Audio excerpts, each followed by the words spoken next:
Bakit kaya?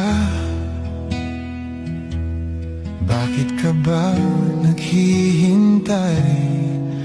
Nahimukin pa, pilitin ka ng tadhana. Alam mo na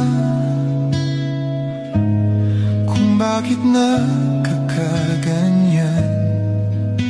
Lumulutang nasasayang ang buhay mo, at ang ibinubulong ng iyong puso.